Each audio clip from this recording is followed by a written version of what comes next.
செய்வோம். அன்பும் இறக்கமுள்ள பரலோக பிதாவே, மனமகிழ்ச்சியான இந்த காலை வேளைக்காக நம்மோடு ஸ்தோத்திரிக்கிறோம். நாங்கள் நிற்பதும் நிர்மூலமாகாமல் இருப்பதும் கர்த்தருடைய கிருபையே. நம்முடைய இரக்கங்களுக்கு முடிவில்லை, அவை காலைதோறும் புதிதாக இருக்கிறதுக்காக ஸ்தோத்திரம். உலகத்தின் ஆழத்திலிருந்து ஆண்டவருக்கு நன்றி செலுத்துங்க. உன்னதமானவரின் மறைவில் இருக்கிறவன் சர்வ வல்லவரின் நிழலில் தங்குவான். கர்த்தரின் மேய்ப்பராக இருக்கிறார், எனக்கு ஒரு குறையும் இல்லை. கர்த்தர் எல்லா தீங்குக்கும் என்னை விலக்கி காப்பார். அவர் என் ஆத்துமாவை காப்பார். கர்த்தரின் போக்கையும் வரத்தையும் இது முதற்கொண்டு என்னென்னைக்கும் காப்பார். ஆண்டவரின் கொடுத்த பெற்றோர், கணவன், மனைவி, பிள்ளைகள், பேர பிள்ளைகள், வேலை, ஊதியம் அனைத்திற்காக நன்றி செலுத்துகிறோம். உணவு, உறைவிடம் அனைத்திற்காக ஸ்தோத்திரிக்கிறோம். இந்த வேளையிலும் கூட உங்களை தாழ்த்தி இந்த கரத்தில் வருகிறோம். 2 நாட்களிலே உங்களோடு கூட பயணிக்கிற அந்த கிருபை தந்திரக்காக ஸ்தோத்திரம். ஒவ்வொரு நாளும் வசந்தம், ஒவ்வொரு நாளும் இலைகள் துளிர் விட்டு கொண்டிருக்கின்றபடினாலும் என்னை ஸ்தோத்திரிக்கிறோம். ஆரோனின் கோல் துளிர்த்தது, அதுபோல ஈசாயின் அடிமரம் துளிர்த்தது, அதுபோல எங்கள் வாழ்க்கையும் துளிர்த்து கொண்டிருக்கிறதுக்காக ஸ்தோத்திரம். நன்மையான எந்தையும் பூரணமான வரமும் பரத்திலிருந்து உண்டாகிறதுக்காக ஸ்தோத்திரம். இயேசுவின் நாமத்தில் ஜெபிக்கிறோம் பிதாவே, ஆமென். தம் கிருபை பெரிதல்லோ என் ஜீவனிலும் அதே என்ற பாடலை நாம் தம் கிருபை பெரிதல்லோ என் ஜீவனிலும் அதே இம்மட்டும் காத்ததுவே இன்னும் தேவை கிருபை தாருமே இன்னும் தேவை கிருபை தாருமே தாழ்மையுள்ளவரிடம் தங்கிடுதே கிருபை தாழ்மையுள்ளவரிடம் தங்கிடுதே கிருபை வானாலெல்லாம் அது போதுமே சுகமுடன் தம்பலமுடன் வானாலெல்லாம் அது போதுமே சுகமுடன் தம்பலமுடன் சேவை செய்ய கிருபை தாருமே சேவை செய்ய கிருபை தாருமே நிர்மூலமாகாததும் நிற்பது மோக்கிருபை நிர்மூலமாகாததும்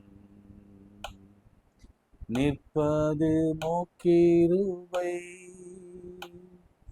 நீசனின் பாவம் நீங்கினதே நித்திய ஜீவன் பெற்று கொண்டேன் நீசனின் பாவம் நீங்கினதே நித்திய ஜீவன் பெற்று கொண்டேன் காத்து கொள்ள கிருபை தாருமே காத்து கொள்ள கிருபை தாருமே தீனமதிகாலையில்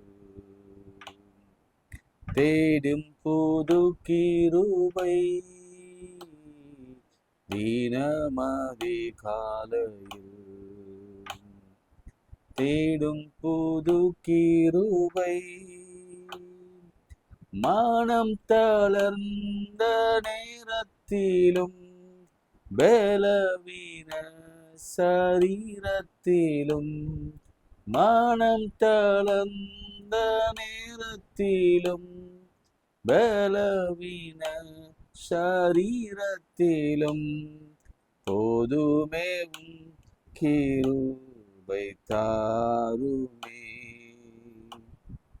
போதுமே கிருபை தாருமே தம் கிருபை பேரீரல்லோ எம் ஜீவனீரும் அதே இம்மட்டும் காத்ததுவே இன்னும் தேவை கிருபை தாருமே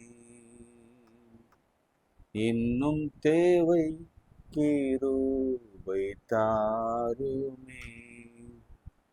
கைகளை உயர்த்தி, ஆண்டவரே, நான் மோசே போல எங்கள் குடும்பத்திற்காக திறப்பில் நிற்கிறேன்.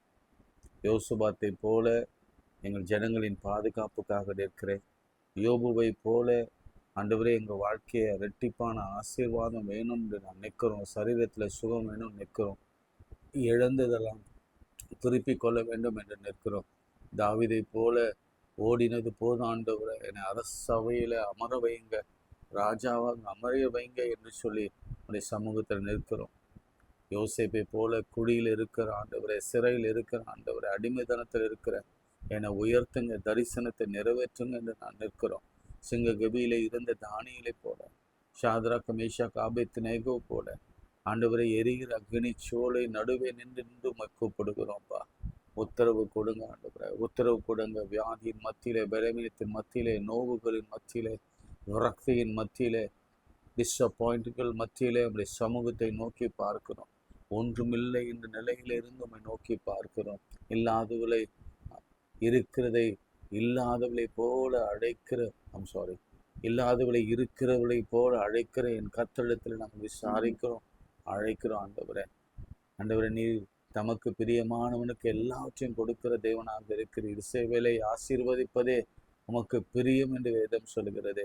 அப்படி எங்களை ஆசீர்வதித்து நடத்துங்க. இந்த நாள் முழுவதும் அப்படி எங்களோடு இருங்க. இயேசுவின் நாமத்தில் செபிக்கிறோம் பிதாவே, ஆமென். பிரியமானவர்களே, தொடர்ந்து நீங்கள் வேதத்தை வாசிப்பீங்க நம்புகிறேன். தொடர்ந்து வாசிங்க. கர்த்தர் கொடுக்கிற பலத்தோடு நாம் திரும்ப ஒவ்வொரு நாளும் நாம் அந்த பலனை பெற்றுக்கொள்வோம். அது வசனம் சொல்கிறது, கர்த்தருக்கு காத்திருக்கிறவர்கள் புது பலனடைந்து கழுகுகளை போல சட்டைகள் அடித்து எழும்புவார்கள். அவர்கள் ஓடினாலும் இலைப்படையார்கள், நடந்தாலும் சோர்ந்து போகலை. ஏன்னா கர்த்தருக்கு காத்திருக்கிறவங்க, ஒரு பாதத்திலே வசனத்திற்காக காத்திருக்கிறவங்க எனக்குமே இலைப்படைந்தோ சோர்ந்தோ வியாதியிலே படுத்தோ மரண குழியிலே விழுந்தோ சரித்திரமே இல்லை. அதனால் கர்த்தருக்கு காத்திருங்க. நேற்று ஆண்டவர் பேசின 40 நாளில் பேசின கடைசி வார்த்தைகளை குறித்து நாம் சிந்தித்தோம். நேற்று மத்தேயிலிருந்து உங்களோடு கூட நான் பேசினேன்.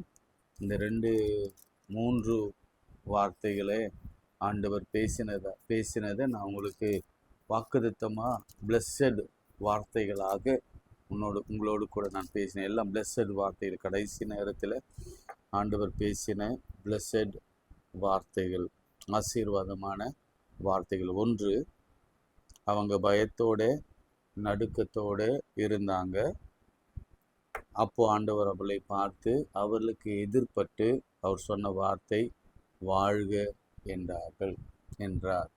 வாழ்க என்றார். நேற்று சொன்ன முதல் வார்த்தை அது ஹெவன்லி கிரீட்டிங்ஸ். அது பரலோகத்தில் இருந்து வருகிற வாழ்த்துக்கள், ஹெவன்லி கிரீட்டிங்ஸ்.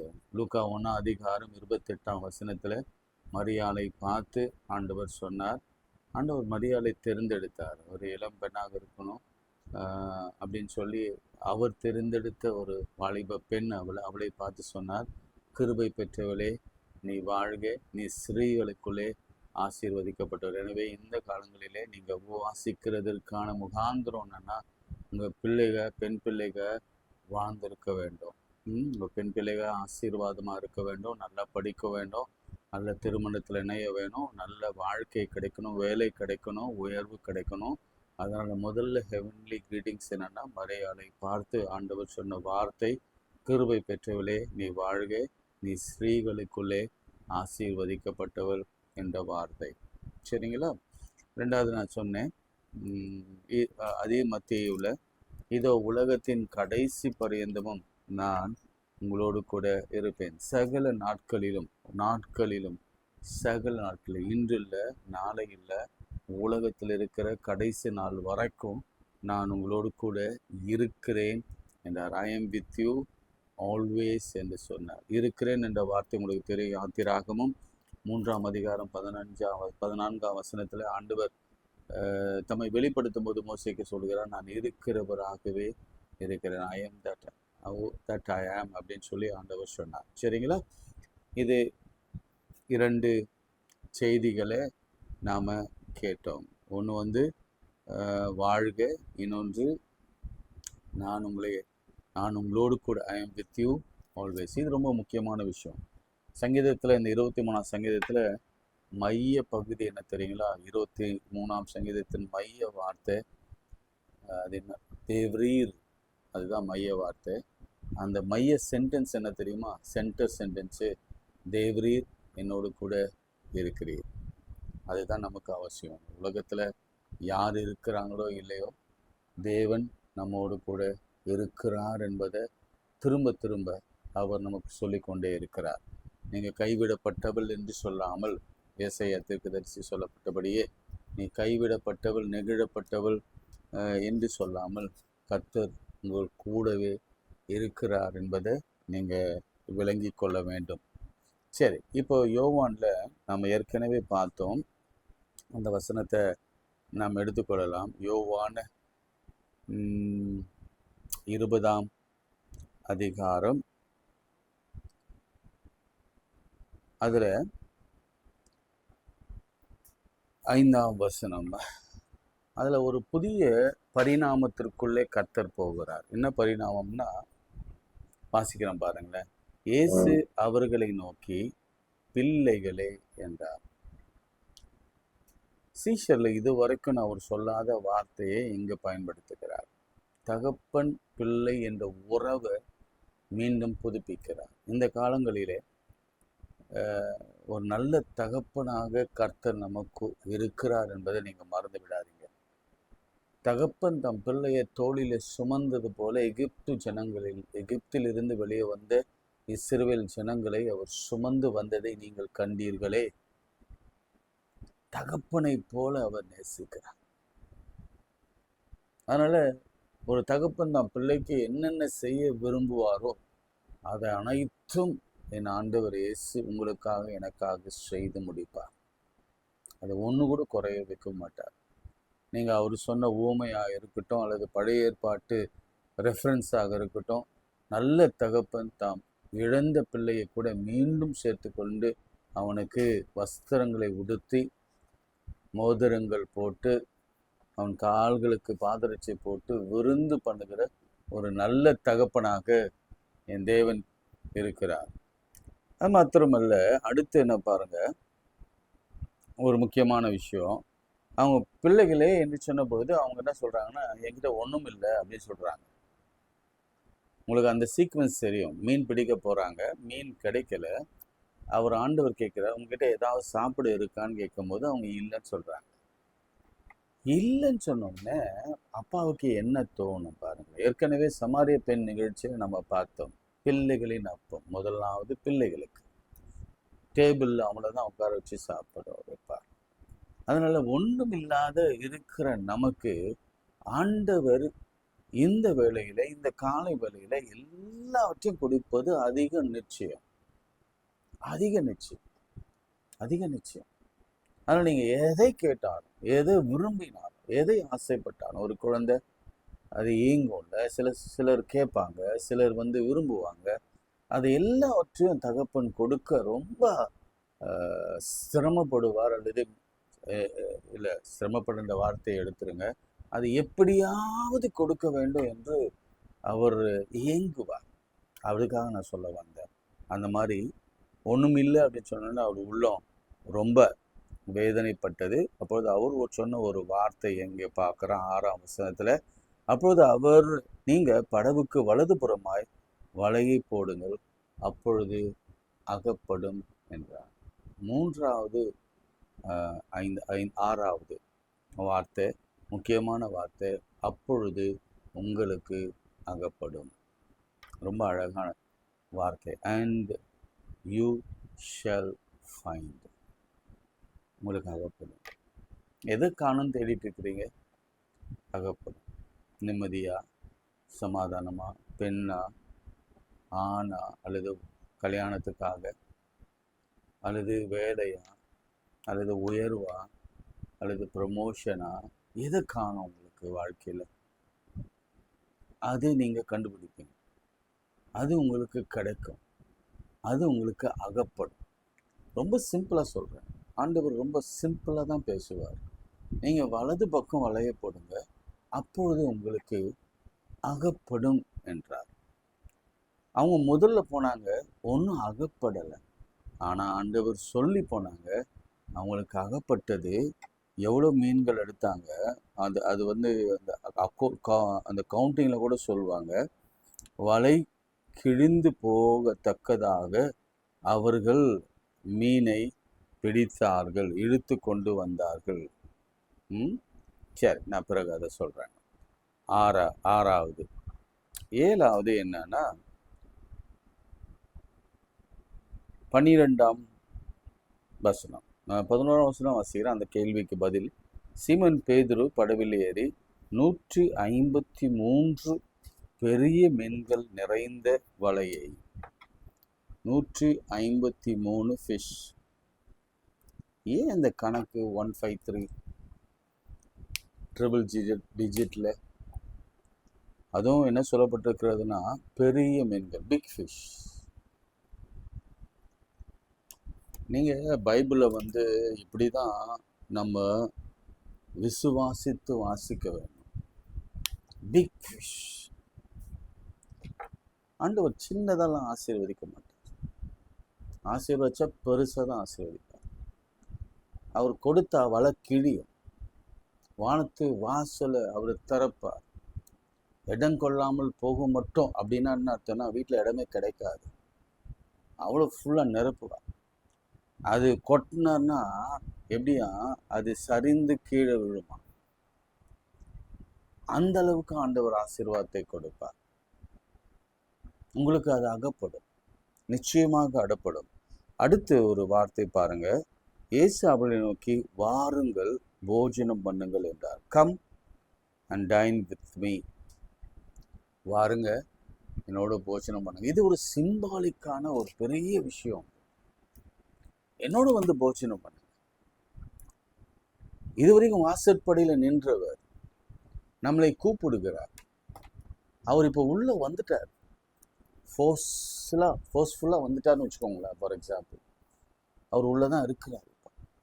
அவர் வந்து சொல்றாரு, வாருங்க என்னோடு கூட போஜனம் பண்ணுங்கள் என்று சொல்றார். இது எதை குறிக்குது? நீர் எனக்கு ஒரு பந்தியை ஆயத்தப்படுத்தி என் தலை எண்ணெயால் அபிஷேகம் பண்ணுகிறேன், என் பாத்திரம் நிரம்பி. பந்தி எதை குறிக்கும்? பந்தி அவர் டேபிள்ல உட்கார்வதை குறிக்கும். அந்த புத்திர ஸ்வீகாரத்தை கொடுக்கும். டேபிள்ல உட்கார்ந்து இருக்கிறதும் மேஜின் கீழ் இருக்கிறதுக்கும் வித்தியாசம் இருக்கிறது. இன்னொரு முறை ஆண்டவர் சொல்லும் பொழுது, இந்த பந்தியை பற்றி அவர் சொல்லும் பொழுது,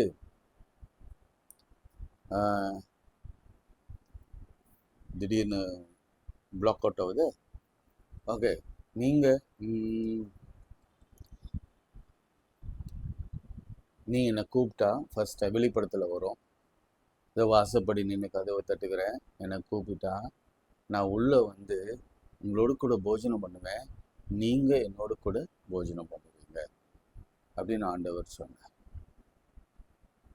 பிரியமானவர்கள், டேபிள், டைனிங் இதெல்லாம் எதை குறிக்கும்னா ஒரு விருந்து குறிக்கும்.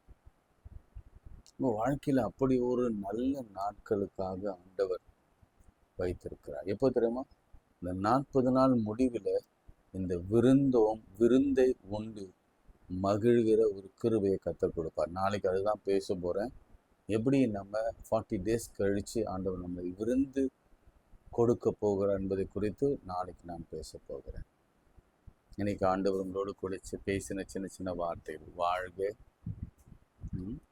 பயப்படாதிருங்க, நான் உங்களோடு கூட இருக்கிறேன் அப்படின்னு சொல்லிட்டு, ஏதாவது இருக்கா அப்படின்னு கேட்டால் ஒன்றும் இல்லை. அப்போ நீங்கள் வலது பக்கம் போடுங்க, அது உங்களுக்கு அகப்படும் அப்படின்னு சொன்னார்.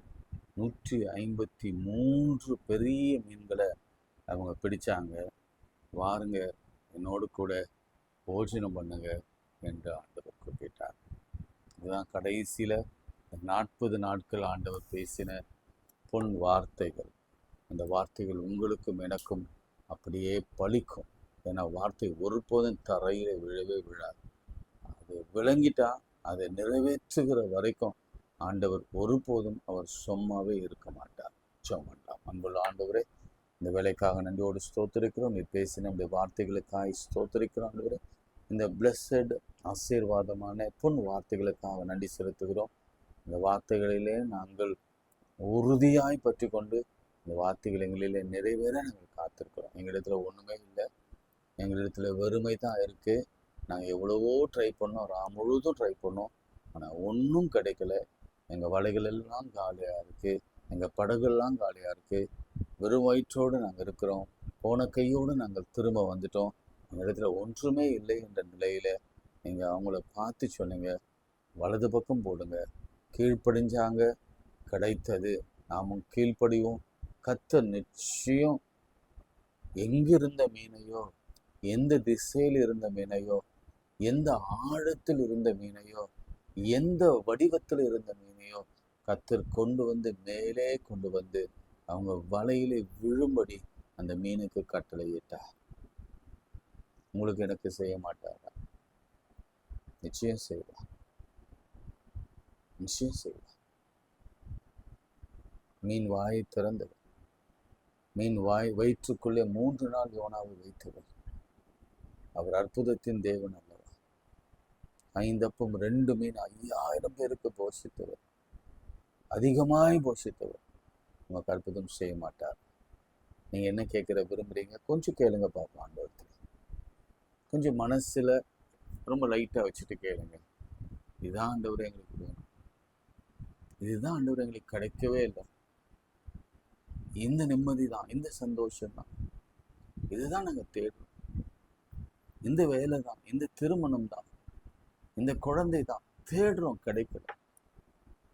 கிடைக்கும்படி செய்யுங்க ஆண்டவரே, கிடைக்கும்படி செய்யுங்க. இயேசுவின் நாமத்திலே கேட்கிறோம். நல்லா சொல்லுங்க, என் நாமத்தினால் எதை கேட்டால் அதை செய்வேன் என்று சொன்னது. இயேசுவின் நாமத்தில் கேட்கிறோம் நல்ல பிதாவே, ஆமென். நமது ஆண்டவராகிய இயேசு கிறிஸ்துவின் கிருபை, பிதாவாகிய தேவனுடைய அன்பு, பரிசுத்த ஆவியின் ஐக்கியம் நம் அனைவரோடும் இன்னும் சதாக்கள் நிலைத்திருப்பதாக. ஆமென். God bless you.